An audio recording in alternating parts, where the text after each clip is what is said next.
My name is Joe Toma. I am the president of the Piscataway Township Education Association and also the president of the Rahway Board of Education. So I have a very unique perspective on all things education. Please do not clap for me. It's not about me. It's about our wonderful candidates this evening. Thank you all for joining us tonight for the Piscataway Board of Education Meet the Candidates Night. This event is a valuable opportunity for our community to hear directly from the candidates for positions on our Board of Education. The role of a Board of Education member is critical to the success and governance of public schools. It is an unpaid volunteer position. It is actually the only elected officials in the state of New Jersey that doesn't have any sort of payment. So they do this out of the goodness of their hearts and a desire to assist the community. Their primary responsibilities are policy making, superintendent oversight, budget and financial management, curriculum and educational standards, community representation, advocacy for education, collective bargaining, and facilities management. So they are extremely busy, I can assure you of that. They make decisions about our school facilities, including the approval of repairs, renovations, and construction projects, ensuring that students and staff have a safe and conducive environment for learning. And for tonight's event, each candidate will have the opportunity to introduce themselves, share their goals for the district, and address important issues that impact our schools and community. So we encourage everyone to listen carefully and consider the perspectives and ideas that these people are going to bring to the table for our Piscataway community. So again, I want to thank you all. I'm doing a little bit double duty tonight. Unfortunately, our moderator could not show up, so I will be doing that as well. And thank you all so much for coming, and welcome. And thank you to our candidates.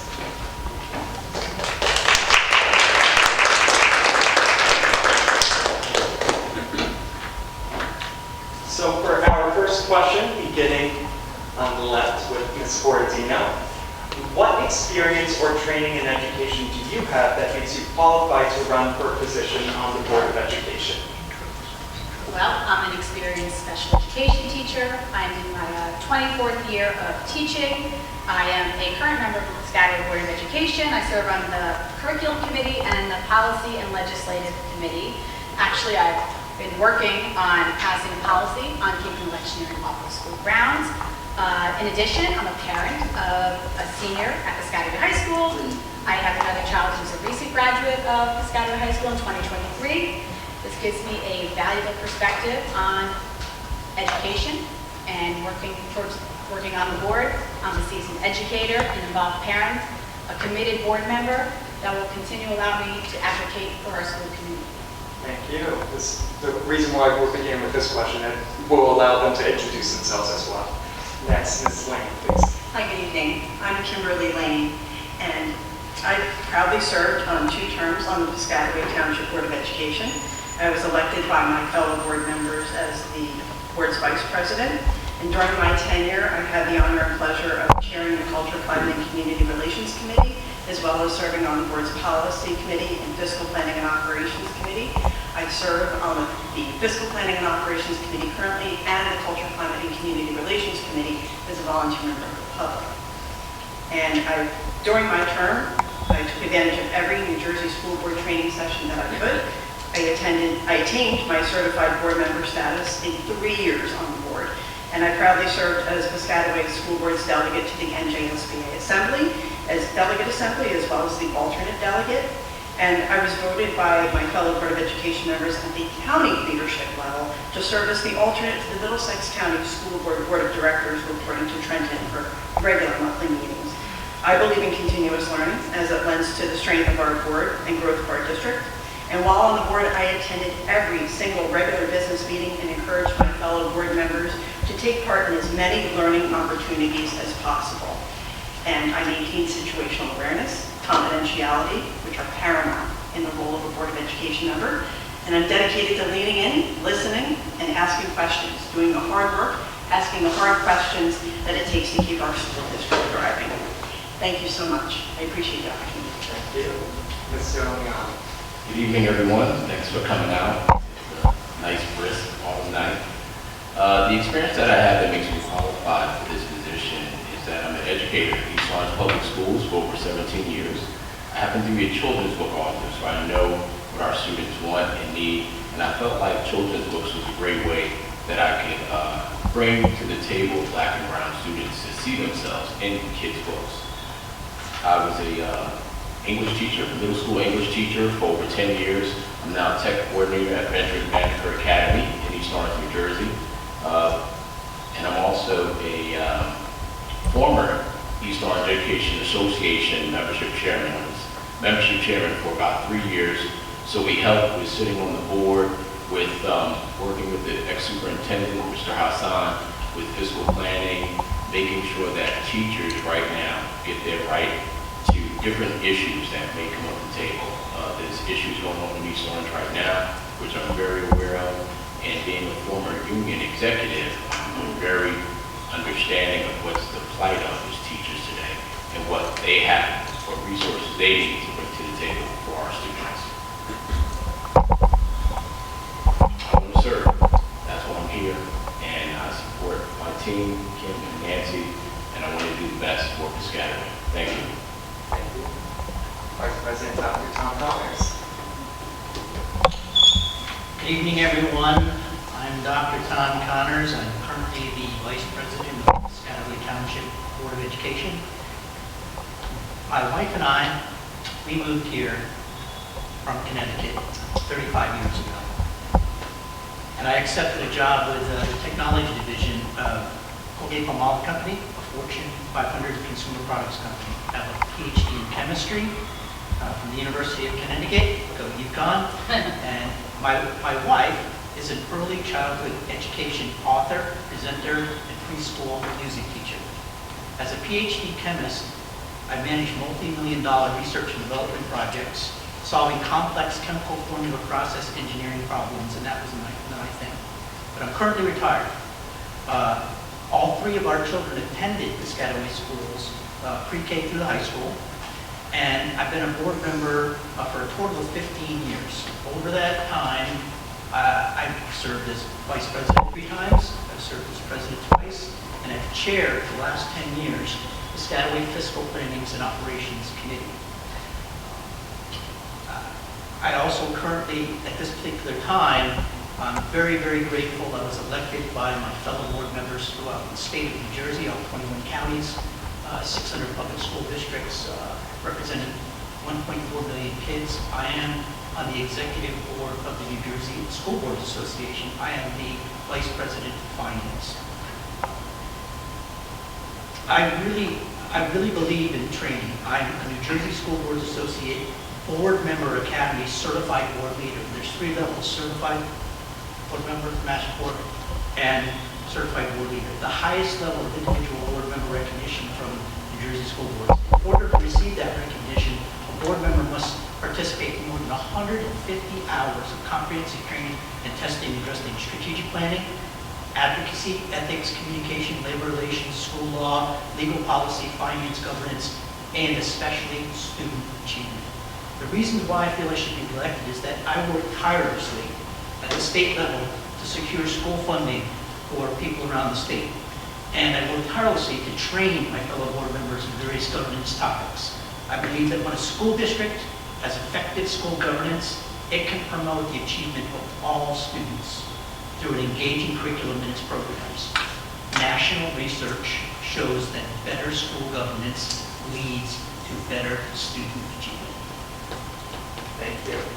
Dr. Nelson. Hi, my name is Dr. Gail Nelson, and I'm a teacher right now in Franklin Township for over 38 years. Presently, I do the in-school support program / suspension, and I also teach physics for my special ed students. My first encounter of board work is being a parent and attending board meetings because I'm a concerned parent. And I wanted to know what my children were learning. I wanted to have a voice in any policy that was being made to move student achievement forward. That voice is important. So as a teacher, I became the liaisons for my union to attend every board meeting, every community meeting, and share that information with my colleagues. And from there, we would do task force, little assignments to help grow our community, because being on the board is about growing your community. It's about teaching kids how to become leaders right here in your own community and giving back. As an educator overall, being on the board is very important to me because you do make policy.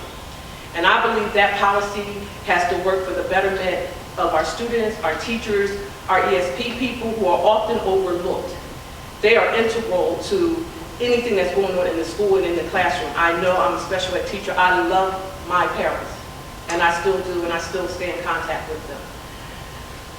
Outside of my regular teaching job, in the evenings, I do a program with Brereton Valley College, Pathways to College, with kids in alternate school programming. Kids who we've forgotten about, and they're not in a traditional school setting, but they still have the potential. And if you have a good teacher in front of them, you're going to pull that potential out, and that's what it's all about. So when my district decided they wanted to get rid of that program, I was an advocate for those kids because I did it last year. And I told them how important it was. I invited them to my classroom. RVCC came in to evaluate what I was doing. I wanted the paperwork to follow what I was going to prove, that when we have good people in front of our students, when we have strong teachers, we will be successful. We can't give up on any of our kids, no matter where they live in the district. Across the board, we have to be concerned. Besides that, I did work with the National Board for Teacher Professionals. I was a scoring director, and that experience in and of itself made me appreciate teaching and teachers. Because when you go to places like Oklahoma and Texas, where their teacher contracts are not well written, where they get paid once a month, you appreciate where you come from. And you're able to humble yourself. Because some of us are not humble. But as a board member, and I'm speaking it into existence. As a board member, I promise you, I will move student achievement forward. That is putting kids first is our mantra, and that's what it's all about for me. Thank you. Good job. Mr. Good evening, everyone, and thank you, PTEA, for hosting this event. My connection to the Piscataway School District is both personal and long-standing. As a graduate of Piscataway High School and a resident for over 30 years, I have first-hand knowledge of what it's like to grow up in this community. My older son graduated in 2023, and my younger child is currently in the 5th grade, giving me fresh perspective on schools' strengths and area for improvement. Since 2016, I've been actively engaged in school board meetings, working closely with parents, teachers, and community. I have served on all school board committees, which has given me comprehensive understanding of our district's operations.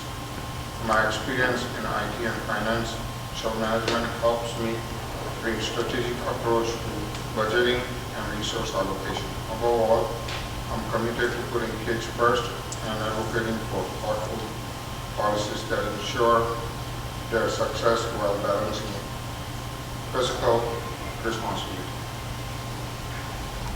Thank you.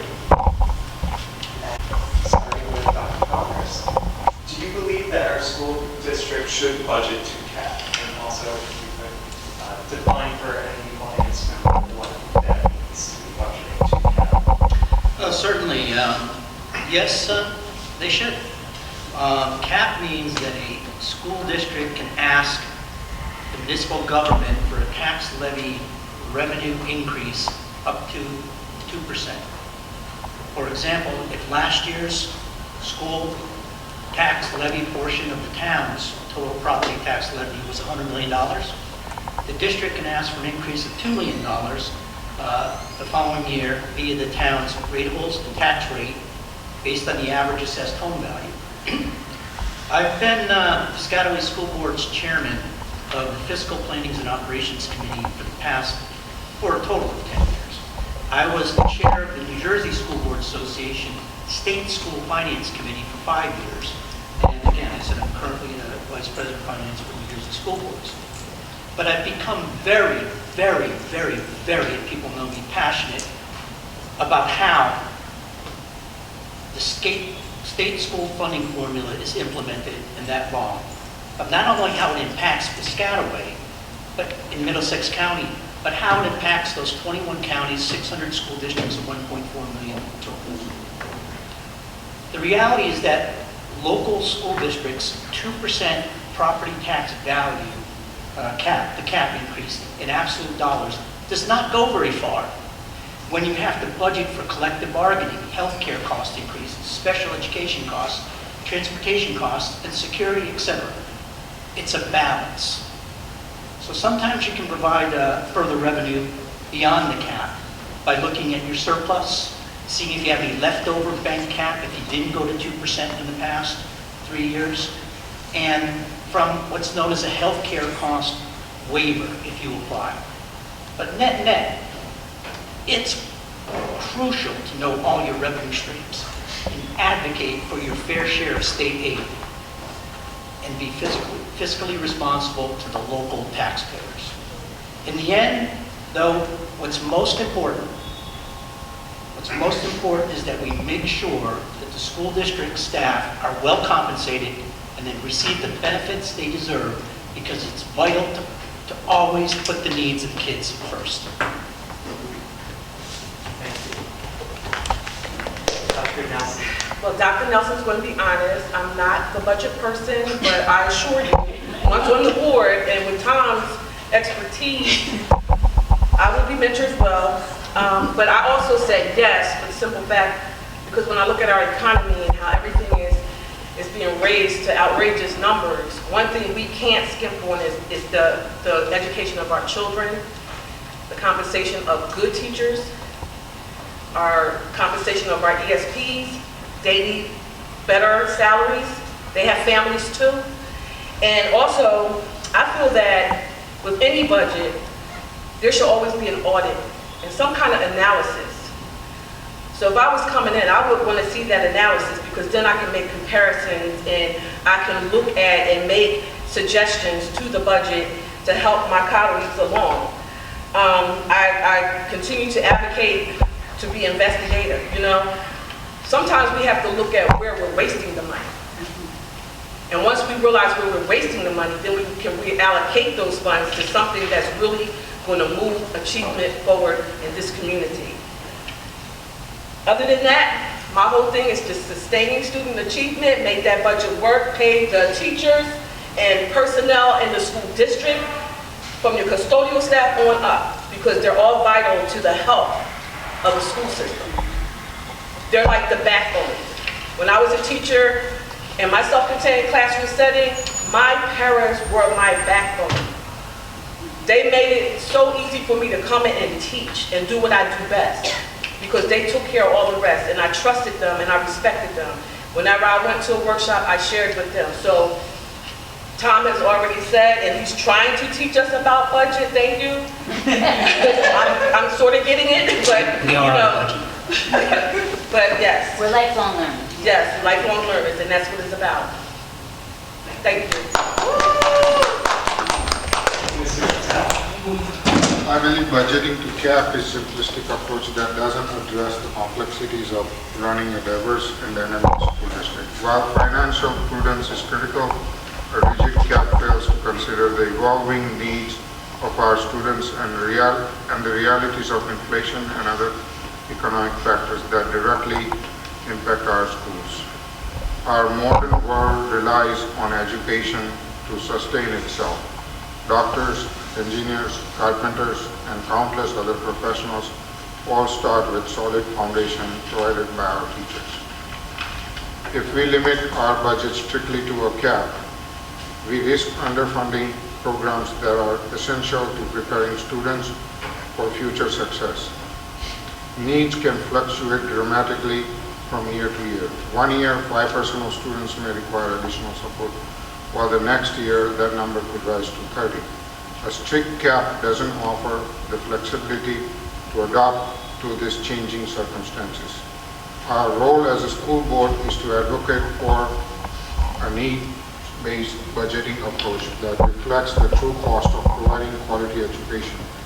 While we must work within the constraints set by state and local regulations, we should also push for budgeting that acknowledges the diverse and growing needs of our students. ensuring every dollar spent is an investment in their future.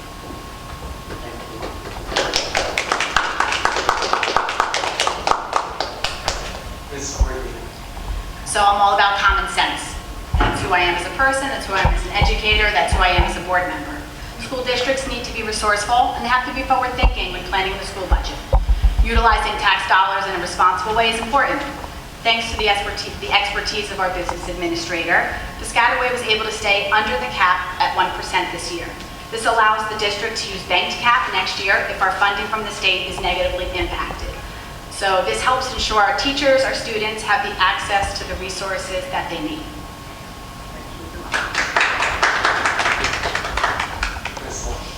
I too am very passionate about fiscal responsibility. It's one of the reasons why I opted to stay on, and I'm very passionate on still remaining on the Fiscal Planning and Operations Committee of the board as a public member.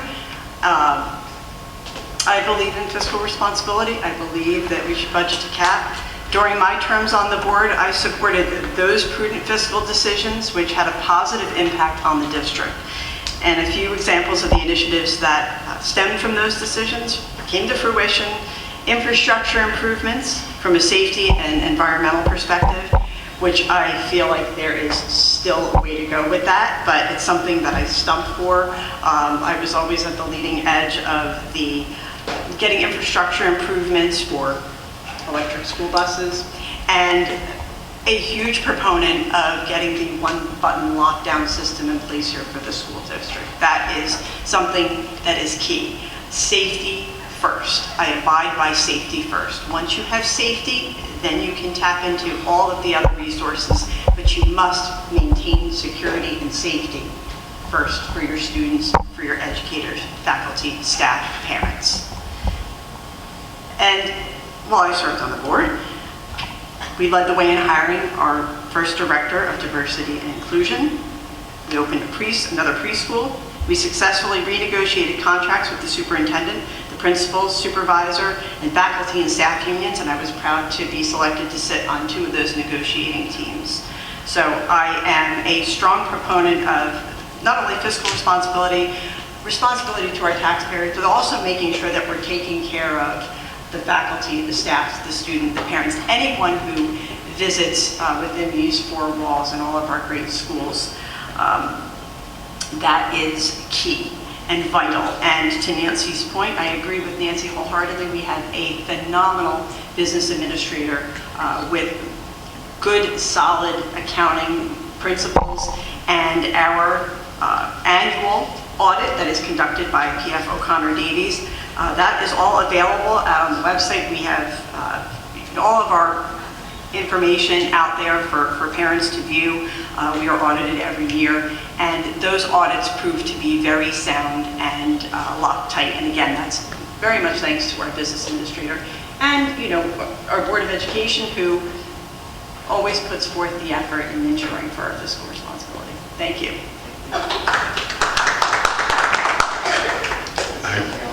Yes, I agree with my colleagues here, Nancy and Kim, and I do believe we should budget to cap, although my Costco bill says different. With my 4 kids, they are in Piscataway schools, I wanted to say. They're in Kanakamak, Randolphville, Piscataway High School. So shout out to them. So there's a few reasons why I think we should budget to cap. Maximizing state and local resources. If you didn't know, in New Jersey, the 2% limit on property taxes to fund budget is a hindrance, so it's a problem. If a district doesn't follow that rule, the full funding and resources might not become available. Another reason, addressing the rising costs. New Jersey has a very high cost of living. It's Jersey. So when you budget to cap, you can control with these issues better without sacrificing services that are very, very essential. Equity and access, another important point. Students in low-income and rural areas can benefit greatly from budgeting to cap. Socioeconomic reasons and the closing of the achievement gap can be addressed with funding using special programs and making buildings modern. Some of the buildings could be modernized and some facilities can be changed. I think that equity and access addresses that. And the last reason is addressing the long-term needs. The high demand of technology in schools and the aging buildings of New Jersey make budgeting a CAP a necessary action plan. That technology portion of it is very, very important for our students to have the understanding of what jobs aren't going to be taken by robots, maybe some trade schools to get into. There is no robot plumber or electrician right now, and that could be addressed. This can allow for updates all around buildings, educational technology, security, which my colleague Kim was talking about, Nancy, server upgrades, and more. So this is very important. We're in the age where this, if you look at the research, shows that there's going to be a lot of jobs going because of AI and different software. Employing my students as a technology teacher in East Orange is a list of jobs. Don't get into those jobs, get into these jobs, because you have to have understanding of what job to get into and what career you have to take so it doesn't get taken by a robot. Thank you. Related to staff, and then the final question will be about overall kind of programming. So just so the community is aware and as a little introduction to the next two questions, we currently are in an educator shortage. It's well documented, it goes beyond the state, it's also at a national level. So for the audience, just to, so you are aware, between 2008 and 2019, the number of students completing traditional teacher education programs in the United States dropped by more than a third. According to a 2022 report by the American Association of Colleges for Teacher Education, the report found that the steepest declines were in 3 programs in areas with the greatest need for instructors, such as bilingual education, science, math, and special education. Teacher shortages and enrollment declines are also being attributed and certainly correlated to the following. There has been a de-evaluation of teaching as a profession, epitomized by decades of stagnant pay, rising workloads without support or materials, and political demonization. So when we are addressing these staff issues, the first question would be, beginning with you, Ms. Cordina, how do you propose attracting and keeping excellent school employees in the district? Thank you, Mr. Toma, and you did a great job explaining really the crisis in education. So as a district, we have been working hard on attracting, recruiting, and retaining high-quality staff. Piscataway's work to diversify staff, to recruit experienced educators in high-demand jobs. As an educator myself, I really know the importance of staff morale and feeling valued. All of this comes down to offering competitive wages, listening to staff, having their concerns and suggestions respected, as well as giving seasoned employees a pathway for advancement. This is true for all staff, such as paraprofessionals, custodians, counselors, secretaries, and teachers, just to name a few. Having staff that feels valued and appreciated positively correlates to improved performance, greater relationships with students, parents, and the community at large.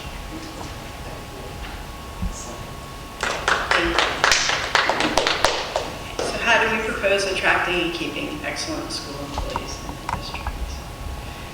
It's a feat. And I recognize the importance of recruiting and, more importantly, retaining qualified faculty and staff who reflect the dynamically diverse community in which we live. And I believe that the institution of an education academy at our high school is key, along with bolstering our new educator mentoring programs and encouraging students who are interested in a career in education to return to Piscataway to teach. Brainstorming, coming up with ideas, and really highlighting why teaching is important. I think our students today need to understand that it is a viable career. There is so much to offer. It's impactful. Yes, you can crunch numbers behind a desk.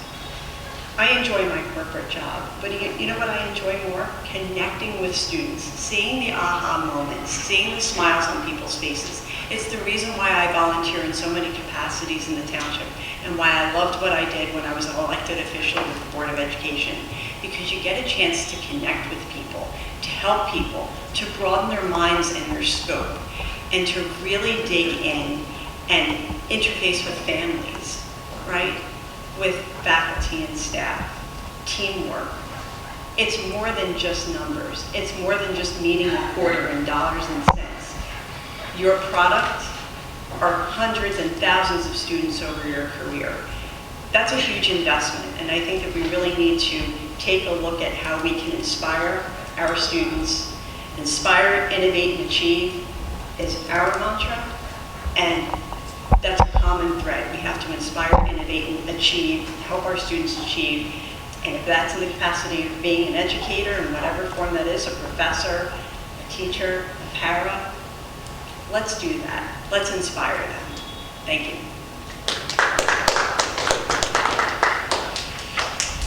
Picking up the mantle from my colleague Kim, the inspiration, innovation, and achievement is the goal for Piscataway schools. When we're on the board, we propose attracting and keeping excellent employees in this district by creating mutually beneficial programs that will benefit all stakeholders involved in the success of our school district.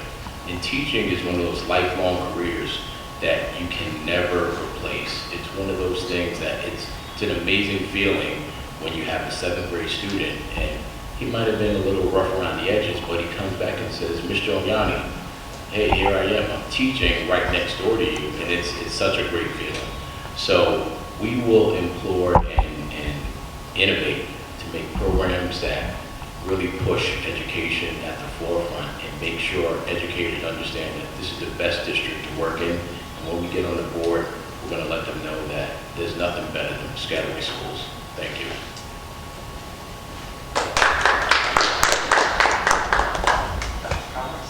No, this is such a crucial issue. Attracting and keeping excellent employees is one of the main goals of the Piscataway 5-year strategic plan. Post-COVID, we have a real teacher shortage in the state of New Jersey. Patterson started out the school year with 51 unfilled positions. So what I propose to attract and keep excellent school employees is by building a dynamic educational team through innovative recruiting of diverse and dynamic staff members and offering them a competitive starting salary. This involves initiatives such as recruitment, striving for staff diversity that mirrors the student population, marketing partnerships using recruitment videos, community partnerships such as Rutgers National Society of Black Engineers, Black College Tours, partnerships with universities, and reestablishing the Health Links program, for example. It also involves looking for homegrown, talented applicants with student-teacher experience in the classroom, going to job fairs, extending virtual job fairs and searches, as well as social media marketing and digital advertising. Retention involves mentorships, professional development, relationship building, identifying growth advancement opportunities, and succession of staff. We must also provide our teachers with the tools they need in the classroom. For example, modern Promethean boards like we just installed in every classroom at Grandview Elementary School. And by the way, Promethean is the 61st element in the periodic table. On a personal note, my son, my wife's son, our son Stephen is a 2007 graduate of Piscataway High School and a 2011 graduate of Rutgers University. After he graduated Rutgers, he started to substitute teach and ended up working as a paraprofessional one-on-one with special needs students in Highland Park for the past 10 years. The current teacher shortage is real, and it took a middle school, talk about inspiration, it took a middle school teacher in Highland Park to inspire him, not mom and dad, to go get his alternate certification, which, by the way, I'm a member of the New Jersey School Board's Legislative Committee representing District 17, who advocates for these types of bills going through our legislature. And one that they did pass was called alternate certification, and I told my son about it, and he took advantage of it, and now he is a 4th grade elementary school teacher with learning disabled children in Newark, New Jersey. And we are so proud of him that he did that. He recognized the teacher shortage. He found his way, and it's in a highly disadvantaged Hispanic area of Newark. But he goes there every day, and I'll tell you one thing, a testament of what it's like to live in Newark, New Jersey, and go to public school. No, I want to tell you one thing about Steve, what he told me. He told me that Mr. Connors, they told him Mr. Connors would really like you. And he said, well, why? And he said, because you showed up. That's the testament of where we are with the teaching shortage and what Steve, my son Steve went through. And he saw his calling, and now he teaches fourth grade English.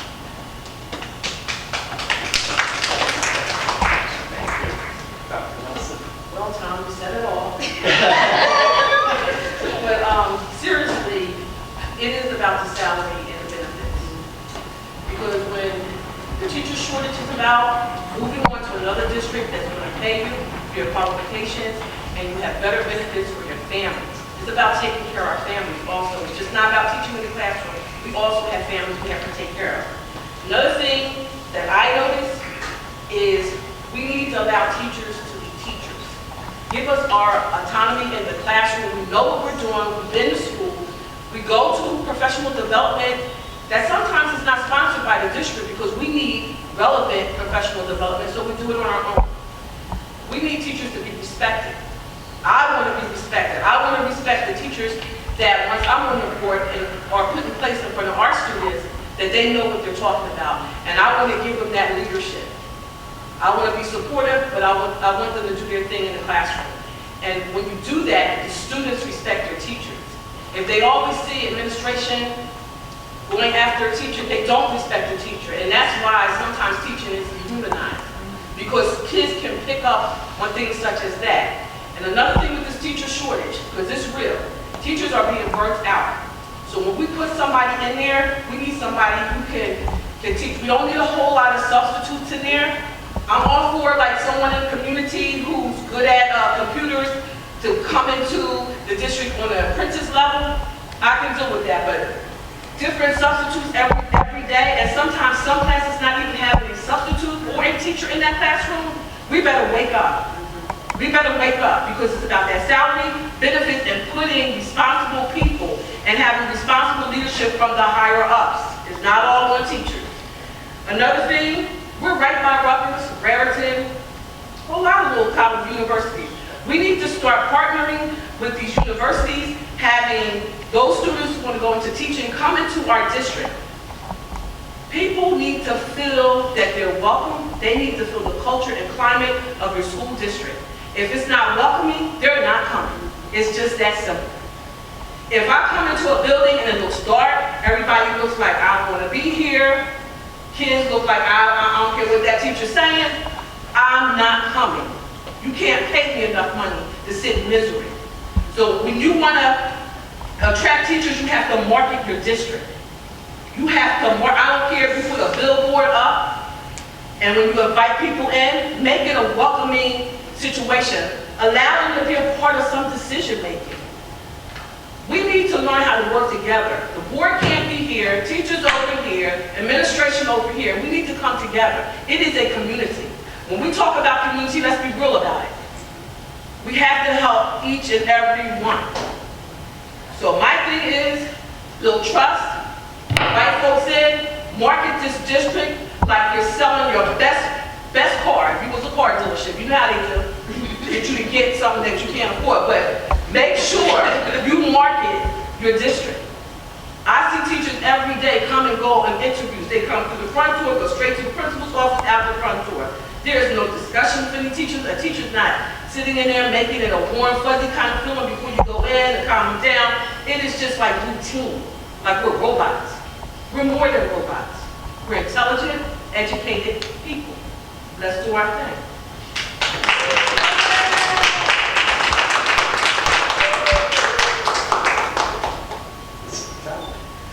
To attract and retain excellent school employees, we need a comprehensive strategy focusing on several key areas.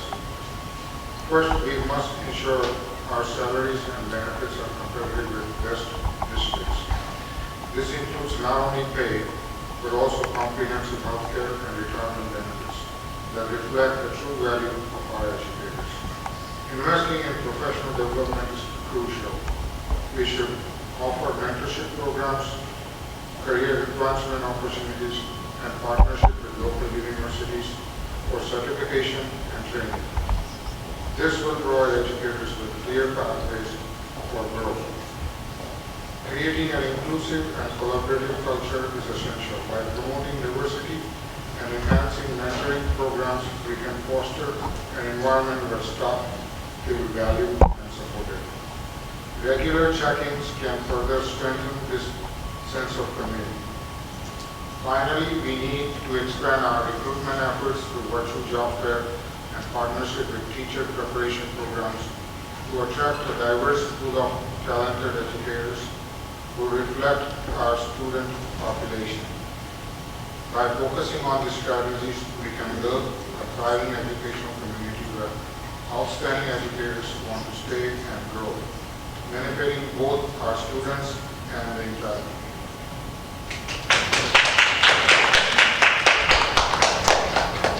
I will say all 6 of you came prepared with your homework because you inadvertently answered my second question that I was going to give the long statement seamlessly. So just a little insight.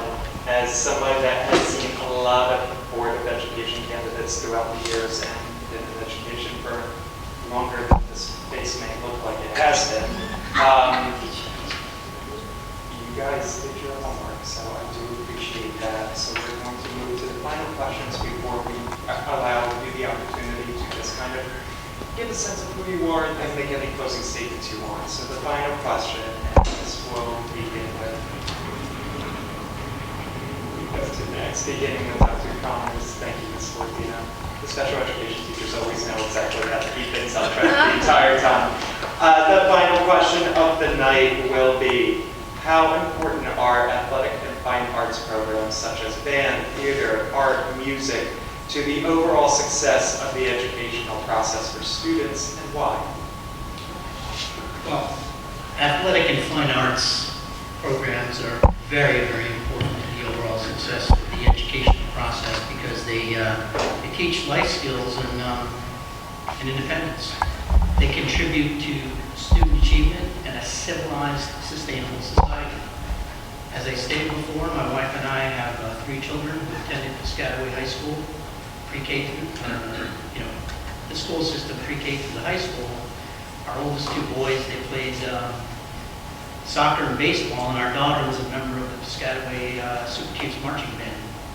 Our oldest son went on to earn his PhD in engineering from MIT, and our middle child is now, like I said, a 4th grade elementary school teacher learning disabled kids in Newark. And our youngest graduated Rutgers Graduate School of Education, and she's currently 10 years out. She's a 7th grade middle school math teacher in Metuchen.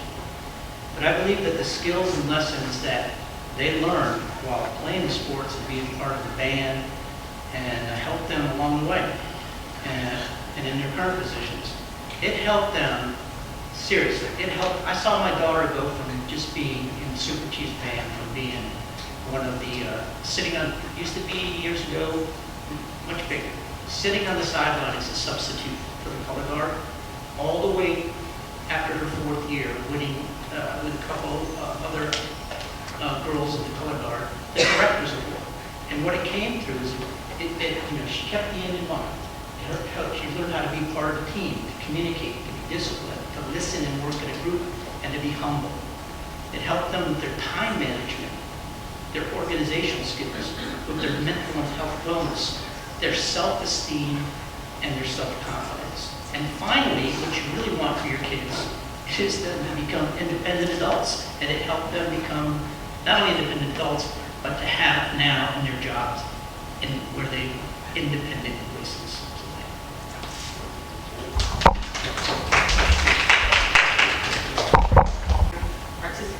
Family was an athlete myself in high school, and I can tell you this as a teacher and as a parent. When you involve your children and our students in athletics, give them opportunities to display their artistic ability, you are building the whole child piece by piece. Because within that, you can add your content areas. So for instance, if I'm the music teacher and I'm teaching note counting, that relates to fractions, understanding fractions. So a math teacher and a music teacher can work together. Because it's all about working together. We have to stop being in isolation, like the math department here and the English department there. If you're teaching dance, you're teaching spatial relationships. In the classroom, spatial relationships are very important because people don't want to be in each other's space in a very tight situation, so you learn respect for people's space. If you're talking about sports, and we're teaching critical thinking, strategic thinking, that's across the board in any subject area. So when I think about athletes or athletics and art, it's a perfect combination for building our students, for building our community. And that's what's important. We have to keep the community at the focus because that's where our families live. So when they come to us, we have to nurture them, we have to grow them, and we have to give them opportunities. If you have a child who's not great in the classroom, but great at art, you can use that art to work miracles in the classroom. And I'm telling you, because I see it every single day. Another thing I'm thinking about is the leadership skill. We need leaders. We're growing leaders. There are students, but deep down inside, when I look at Johnny, I see a leader, you know? So we're building leaders. And that's what's important to me. That once they leave my little happy nest, that I raised up students who are going to go out in that world and be leaders because they have opportunities, because we did not give up on them. And that's what we have to hold important. We have to work across the board. We got to stop trying to connect the dots without really connecting the dots. We have to connect the dots across the board.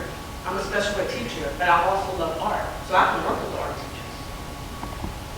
I was an athlete. I can work with the coaches. Use what you have, spread the love, spread it to build our community, to move student achievement forward. Because we are living in a world right now, we gotta make sure our kids are ready. We can't play. We gotta make sure they're ready. And when I think of athletics, I'm not always talking about the competitive part of it. I love kids who just like to do leisure activities, like we go outside and just play volleyball or pickleball. I'm just learning about that little pickleball. Well, honey, I got that's not good. I'm learning about that, you know, like. Let your kids teach you too. That's an art in itself. Sometimes we don't have to be the boss. We don't have to show them how much knowledge we have. Sometimes, like I said, with that pickleball, they helping me out a lot because I'll be like, oh, I'm tired. You know, they push me. And when I see them pushing me, that gives me more energy when I go back and push them even harder because now we're working as a team. And that's what we need to do across the board.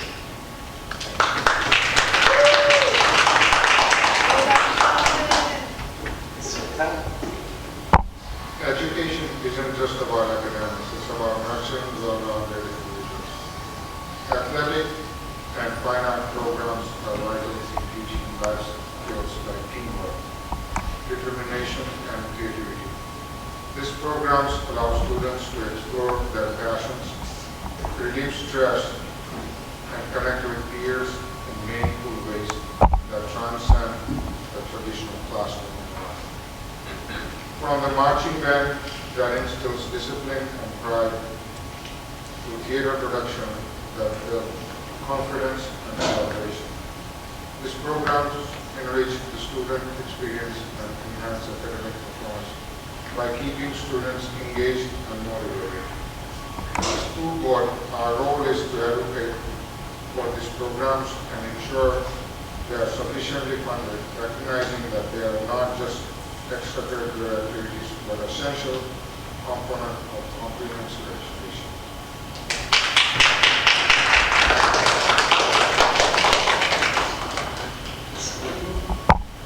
So obviously, these programs are essential in so many ways. You think about the arts, and sports. They develop teamwork, perseverance, leadership, and it gives students a sense of community and belonging. This is the place where a lot of students find their people. So it's a valuable part in finding where you belong. And that's really important for our students. As a former band member, where I I met my husband. He'd probably get mad that I'm going to tell you that. But we did meet in the marching band. And I know. But as a band parent, my daughter was in the band as well. I know the role that music plays on cognitive development. It plays a role in creativity, critical thinking, and, as I mentioned, that social-emotional piece. The same is true as being an athlete as well. I have another child who happens to be athletic. He's learned a lot of incredible skills: resilience, teamwork, focus, discipline, time management. So when you really think about the skills you learn from being in the arts, from playing sports or being in any sort of athletic clubs, these are important life skills that our students need to be productive and successful members of society.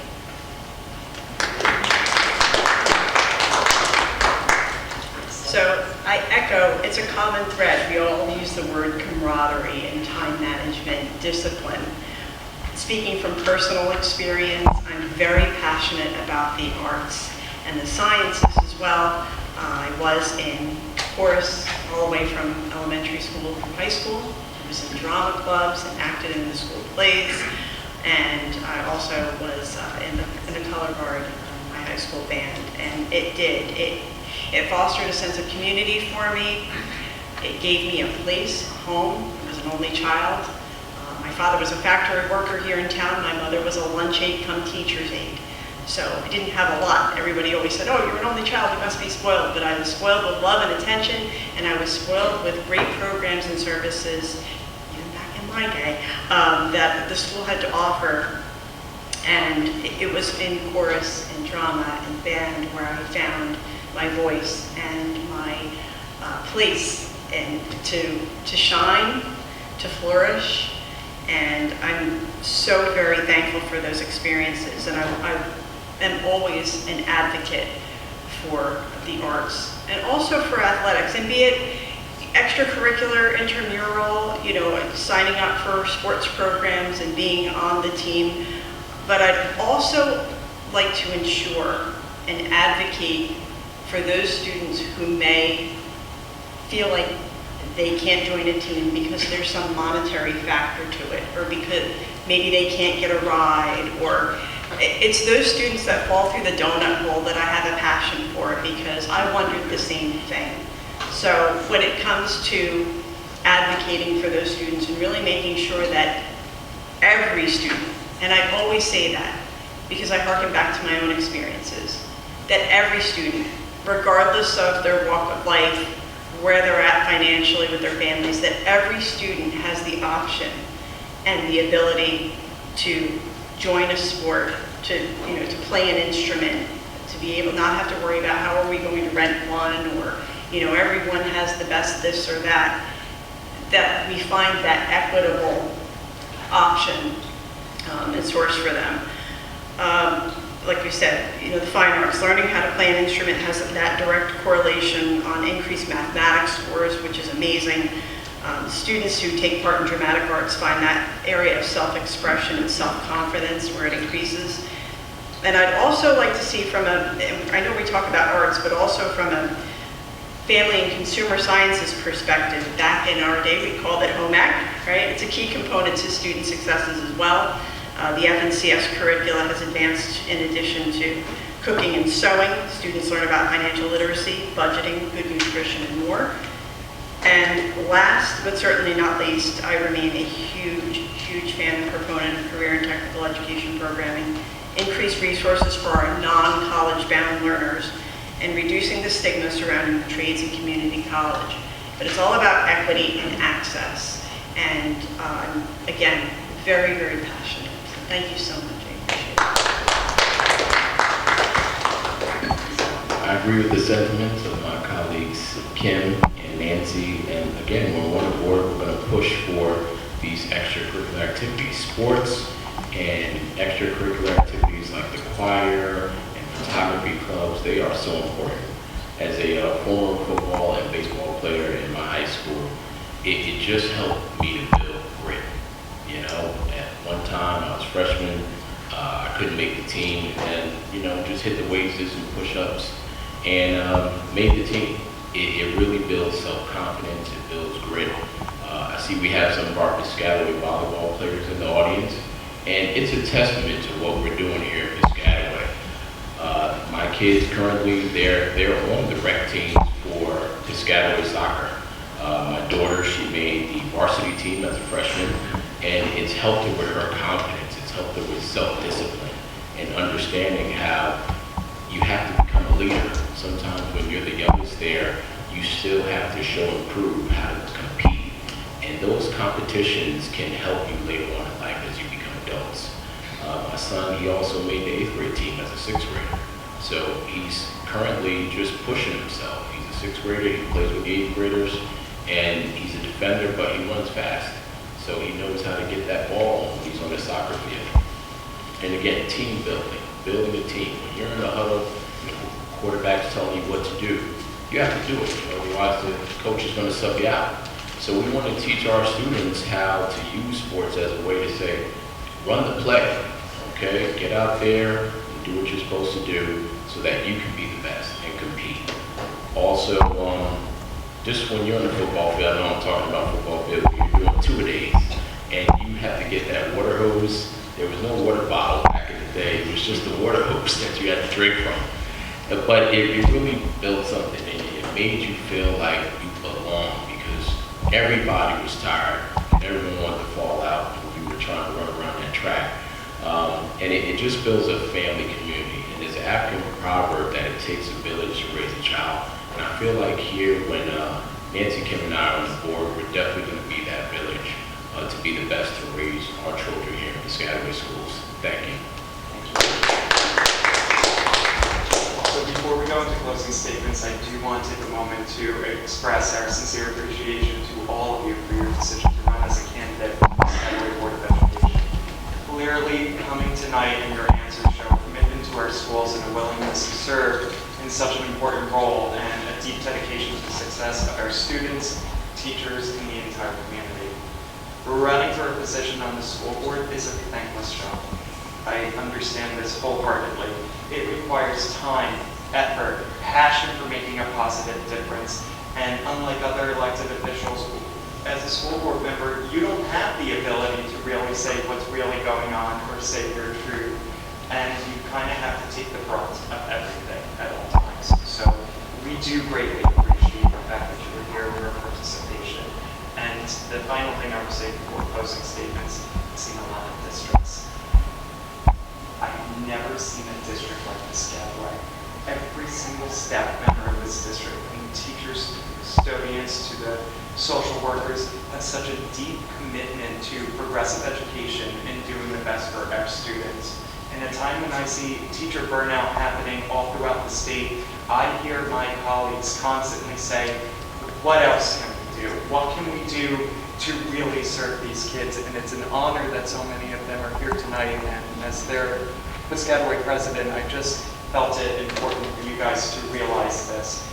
We are here to advance this community, and we are here to work together. And we're so grateful for this. So that's my little soapbox on that. Now we will move to closing comments, beginning with Ms. Courtney. The bottom line is, I'm an educator, a seasoned educator. I am a parent. I am passionate with everything that I do. I'm far from perfect, but what I always do is work hard and give 100%. So if you will support me again, you know you will get somebody who always gives 100%, is committed, is passionate, and is willing to do the work. And I am who I am, and you will always get 100% from me.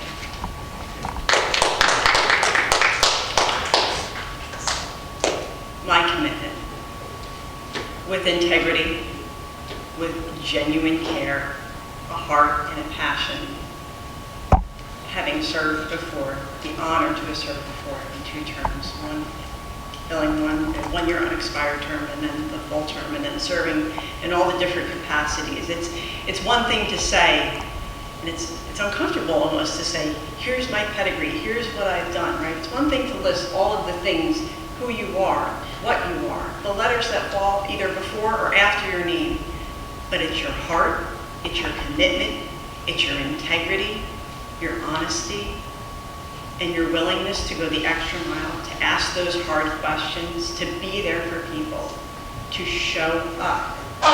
Show up. Showing up is key, and it teaches our children. It shows respect to our faculty and staff when we attend meetings. When we read our superintendent's packet, it's a healthy stack of information ahead of most board meetings. But I would sit there quietly and I tell my husband, all right, it's time now. I'm going to go sequester myself with my highlighter and my stack. And I'd read through each and every bit. And I'd arrive early to meetings, and I'd stay till the very end, and I'd sign up for every class that I could take. Because if you're going to elect me to do a job, I'm going to do it 120%. I'm not going to do it at all. So I would be honored and so very pleased. And I promise you that if you elect me and my colleagues, because they share the same fabric and the same integrity, if you elect us into the Board of Education for Piscataway Township, we will go 120% and give that extra mile. And I'd be so thankful for that. And I thank you again for this opportunity.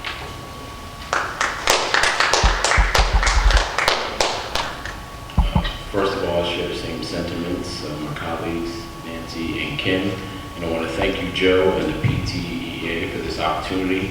I want to thank the community here coming out and seeing us again on this brisk autumn night.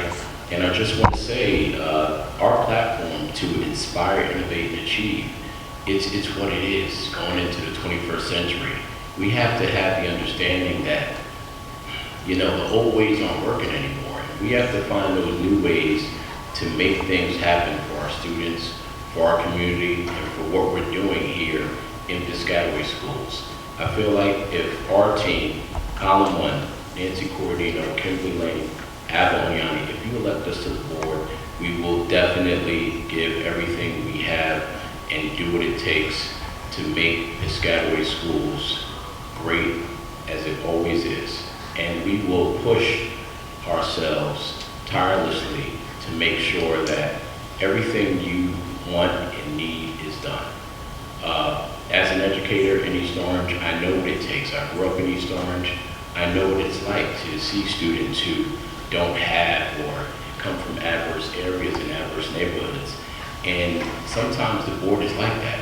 You feel like you're not getting, it's a thankless position, but in actuality, you're affecting the lives of thousands of students to become leaders for the 21st century. And again, I feel like if you elect Kim, Nancy, and I, Column 1, for Piscataway Public Schools Board of Education, we will make that difference. Column 1, thank you.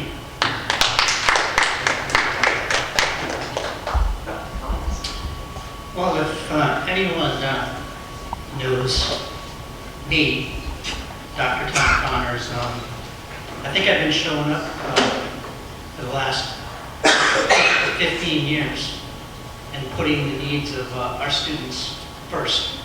As a matter of fact, I started out in 2008 in philosophy of leaving things better than the way we found them. There's a performing arts center over there. When I got on the board, it was a wooden chair auditorium without dressing rooms, without a hallway with a dance studio. And in that philosophy of putting kids first, leaving things better than we found them, we found the money to build the Piscataway Performing Arts Center. I choked up the other day, I'm not sure if any of you were here, that we had the Music Honor Society inductions and the Tri-M, which is the music master. And I choked up because we had several high school seniors who spontaneously showed up to play the violin, to play the clarinet, and I said to myself, wow, did I have something to do with this? This was the vision. So we've always had a vision. Everybody says how they, you know, people move to Piscataway, they tell me, for the school system. They don't move here for the mayor and the township council. They move here for the school system. So to say that you're going to inspire, etc., okay?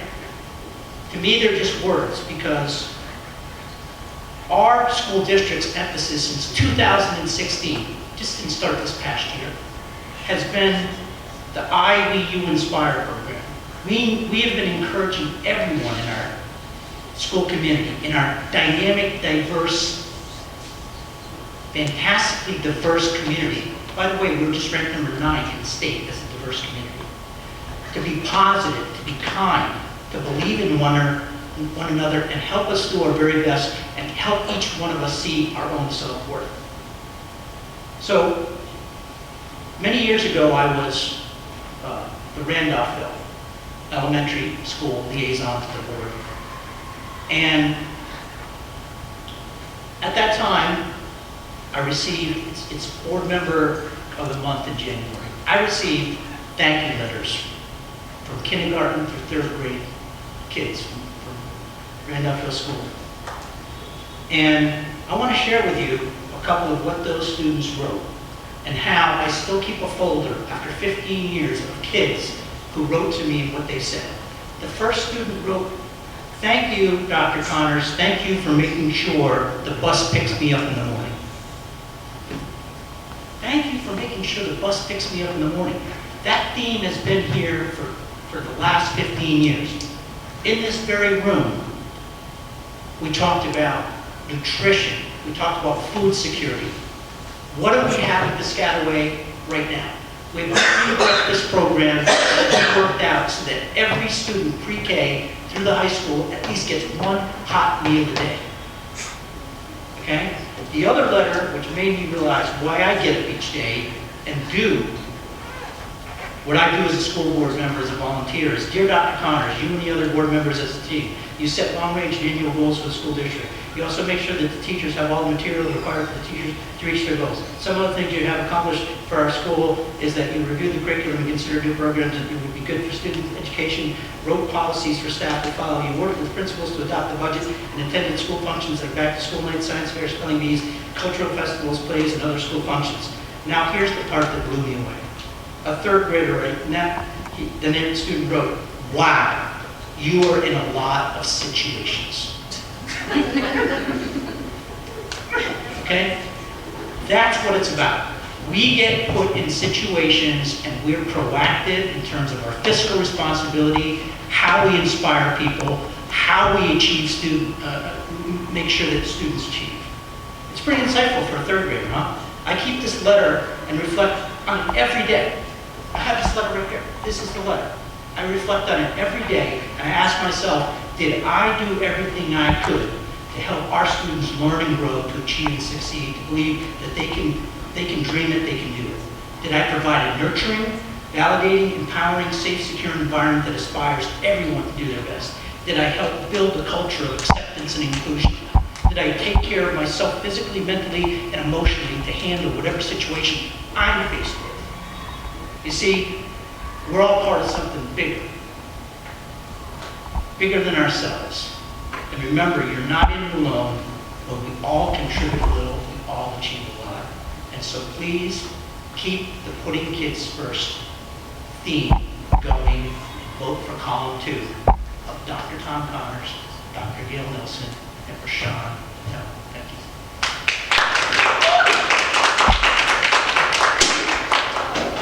Coming up against Tom again. Well, I do want to say thank the PTEA for once again giving us the honor, all of the people who are running for the board. It's a very nice evening. I myself, an aspiring board member, I'm inspired. I am inspired because my mantra is putting kids first with Dr. Connors and Mr. Patel. We are working machines, and we are ready. We're highly oiled up, and we're ready to go. And as I was thinking about something that Dr. Connor said about food security. And as a teacher, we might not think about it, but that is a very important issue. Because when our kids are hungry, they are not learning.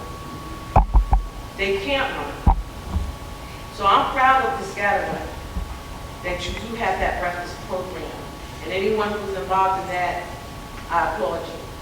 Because that is very important and it's something that's dear to my heart because I buy stuff for my students to make sure they have. We're not there yet. We do have a breakfast program, but some kids get a little bit more. They need breakfast and they need something to take home for dinner. So I get it. Also, as I was thinking in my closing, I had a mind shift. And I was thinking of how the PTEA, and as a teacher, our unions are very important to us. There are lifelines when we're in trouble, when we need encouragement, and when we have concerns. But my mind shift is this. How awesome would it be if every month teachers could sit and talk to the board about their concerns? Not go through the union, but we as teachers, as professionals, talk to our leadership.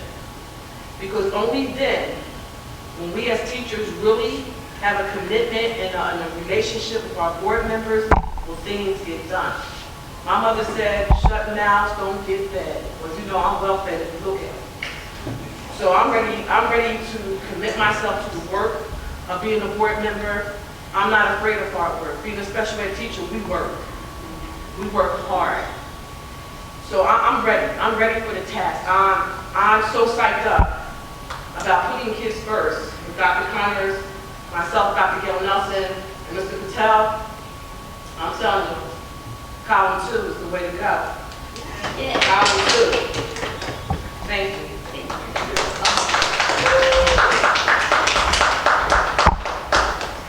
Thank you again to the PTA and everyone who has joined us tonight.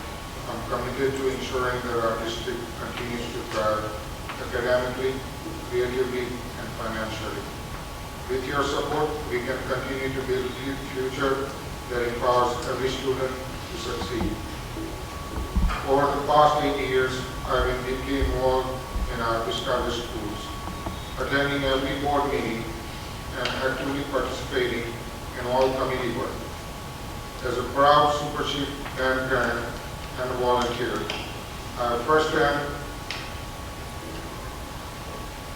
I've seen firsthand the power of arts education to enrich students' lives and help them grow academically and creatively. I'm committed to continuing this work and advocating for the programs that will ensure every child has the opportunity to thrive. I also want to thank all my fellow candidates for their dedication and commitment to our students and community. I look forward to the opportunity to serve and to continue working alongside this incredible community. I urge everyone to work on to putting kids first. Thank you. And once again, thank you to all of you. This completes the PTEA second annual Meet the Candidates night. We're so appreciative that all of you came prepared. And Mr. Simmons, thank you so much for also helping in videotaping.